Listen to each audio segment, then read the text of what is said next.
We ended our discussion last time with some attention to the two main significant characters in the title of Taoism's foundational text, the Tao Te Ching. And here what we're looking at is the character for Tao, translated as, again, the way or the path. You can see here on the left-hand side of the character is a root meaning foot. You can see this is a foot, which gets at that idea in a really concrete way, which I like. Now, the central idea that the book puts out there is that left to their own devices, all things reach harmony. Left to their natural course, that's where things go, to a state of harmony. This doesn't mean that all things end in some sort of perfect, pre-established form, and Chinese landscape painting can show us this, as here, where the trees grow according to their own conditions. And, you spend some time on a Google image search for Chinese landscape painting, or better yet, go visit the Asian Art Museum in San Francisco. It's pretty awesome. So the situation here is harmonious, but not because all of the elements of it meet some codified ideal. Some of the trees grow sideways with the wind, but harmony in the case of one tree isn't the same as harmony in the case of another. Nature gives us a really clear model of the relativity of value.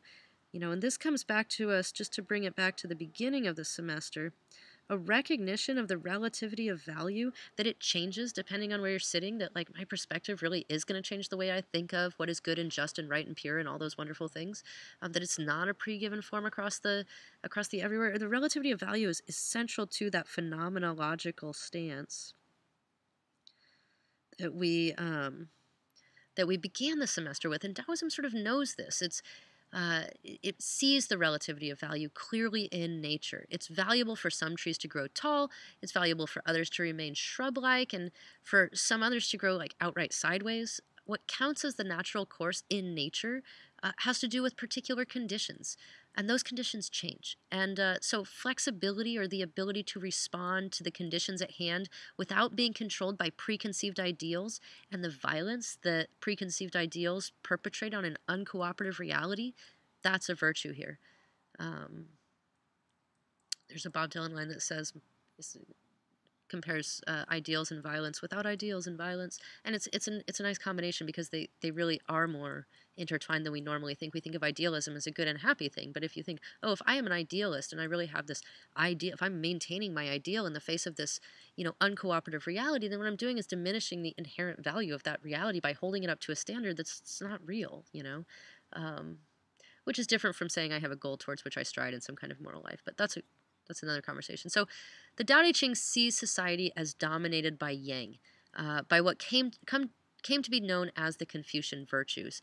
Society in Zhou Dynasty China, or in contemporary America, which is where I take these pictures from, has a tendency to project its own imaginings on the landscape, to shape the natural surroundings in its own image of power, and to build for itself tools through which to wield power and to feel powerful. And I will come back to this, but I actually use these for two reasons. I like the chains in the cityscape. Boston's a beautiful city in terms of city landscape anyway, and the chains help to really bring out this idea of yang. But, I mean, the Chevelle and Camaro, we will come back to this, but this is not to say that yang is bad. It's just true that society is dominated by a sense of yang.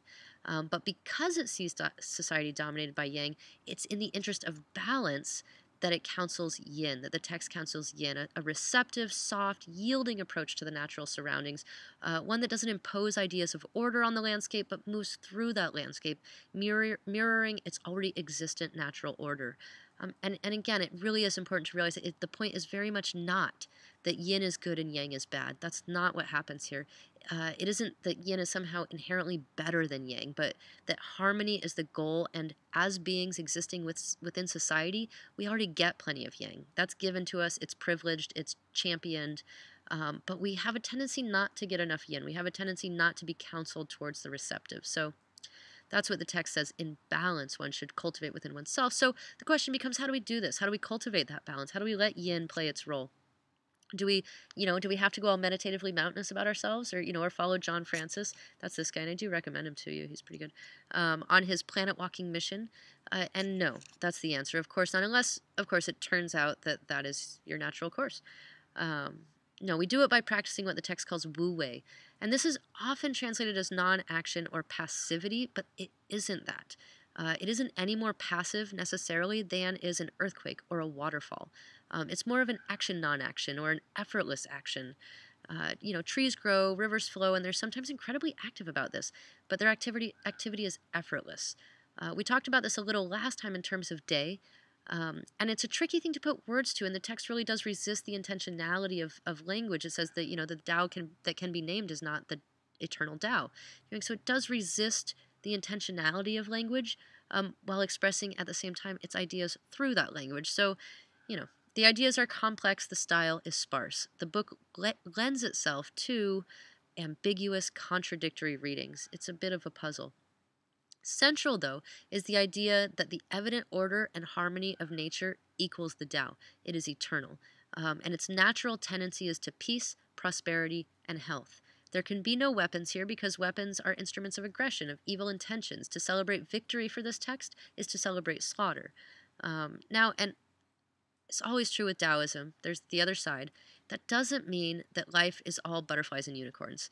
It's not. And nature shows us this, can often be violent. Think earthquakes, tsunamis, anything that we refer to as natural disasters. But nature's violence is not contrived, and that's the difference. The point here is that there's plenty of violence naturally. The text tells us that contriving more is a mistake, which doesn't mean that it's always a mistake to perpetrate more. It might not be. There might be cases in which it is absolutely completely natural to act violently, much like for a river once it hits that waterfall. That's a pretty violent action. When the tectonic plates hit each other, it's natural for there to be some disruption. Like, if an aggressor comes at someone you love, it might just be your natural response, not to passively accept and sort of be receptive to this, but to do your best to take out somebody's jugular. And that's not contrived for the text. For the text, in many cases, that would be a natural response. It's just that contriving more violence is a mistake.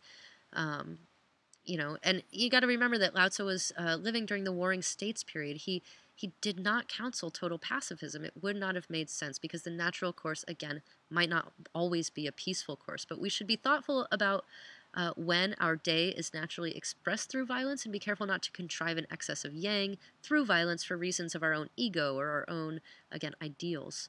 The key to the meaning of all things is found in nature. So the ideal life is small scale. It's low tech. It's a life where the balance between yin and yang can be maintained. Now, the second central figure in Taoist literature is Zhuangzi. He's a 4th century BCE figure whose name is also the name of the book that we know him from. This book is earthy. It's not political. It's all about understanding the Tao in everyday life. And Zhuangzi was a great popularizer of Lao Tzu. It's questionable whether or not we would have known Lao Tzu. We certainly wouldn't have known him in the same way if it weren't for Zhuangzi. During his life, Zhuangzi was offered government jobs repeatedly, and repeatedly he refused. Asked about why he's refusing the kind of job that would make him and his family comfortable for generations to come, he tells the story of a sacred tortoise who's 3,000 years old and revered and held in such high esteem that he has a central place on the prince's altar. He says, amazing, right? 3,000-year-old tortoise. It's just so sacred, so amazing. But then he asks, is that tortoise happier on the prince's altar than it would be wagging its tail in the mud? Because me, says Zhuangzi, I'd rather wag my tail in the mud. I'm happy in the mud. So that's his answer. The story speaks to the natural inclinations that we've seen with Lao Tzu, but it also is responsive, and Zhuangzi is more responsive to the actual instability of ostensibly permanent positions of authority or respect or honor. Things change, Zhuangzi says, and you don't want to be doing something that isn't inherently worthwhile because of the presumably permanent comfort that it provides, because nothing lasts. Zhuangzi emphasizes this sense of transformation and counsels equanimity in the face of change. So not only do you have to be, mellow, maintain your mellowness in the face of an ever-changing world, but you also have to maintain your mellowness in the face of an ever-changing self. It's a radical relativism. And this picture that we see here illustrates that through one of Zhuangzi's most famous stories or questions. He says, I was sitting under a tree the other day and I fell asleep and I dreamt I was a butterfly. And it was so cool. And then I woke up and I couldn't help but wonder, am I Zhuangzi, who dreamt he was a butterfly? Or am I a butterfly dreaming he is Zhuangzi? Right? And the point for him is that there's no way to be sure. There's no way to be absolutely positively sure. This is a radical relativism. Again, there's no single standard of good that is applicable to all things. The goal in terms of this is quote, free and easy wandering. That's his goal. Wu Wei, or effortless action, becomes here a mental state. Part of what you have to do, according to Shuangzi, is recognize and accept that the mind itself is not pure.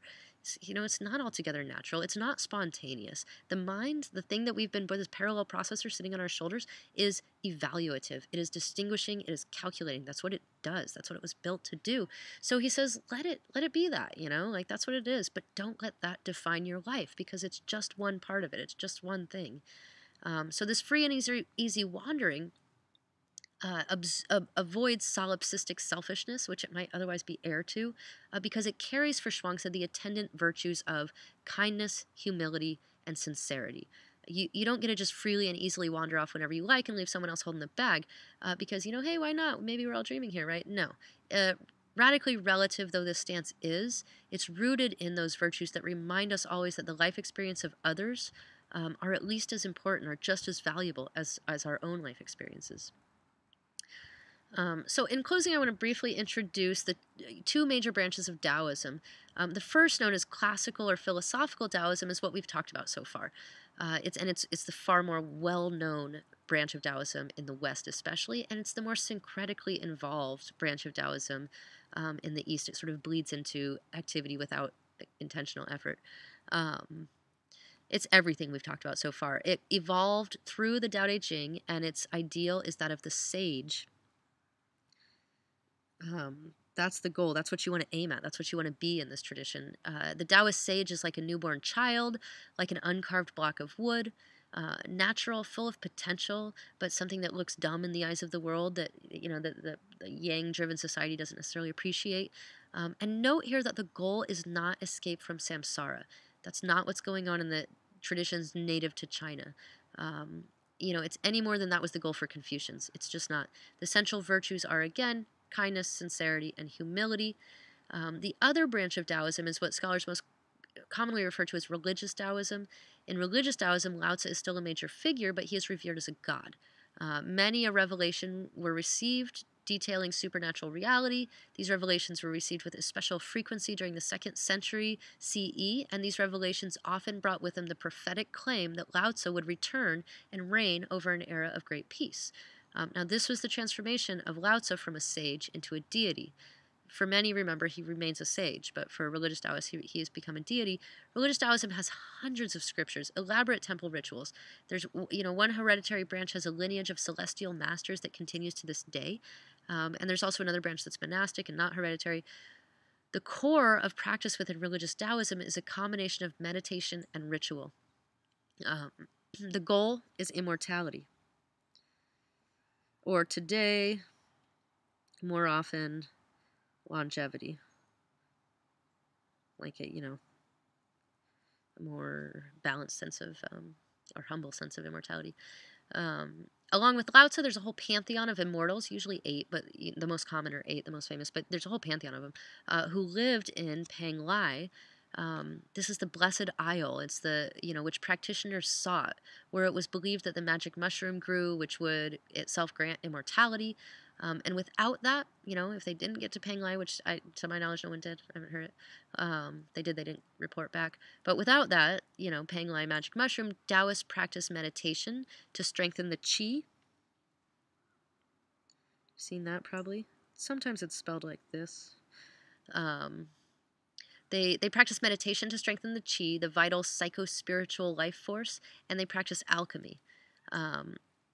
And alchemy is, it was used in like medieval, and just before medieval China, in an effort to really create a substance that would grant immortality. And so emperors would pay people tons of money to dedicate their lives to this, which they did. And so lots of people in high-ranking positions within the aristocracy and the imperial court died of cinnabar poisoning, because that was a very common component of the alchemical procedure.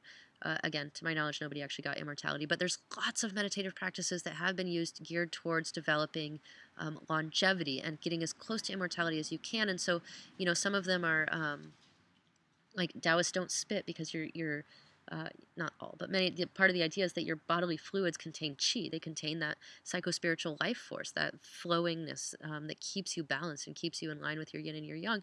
And so you would never spit. And so Taoist men engage in a practice called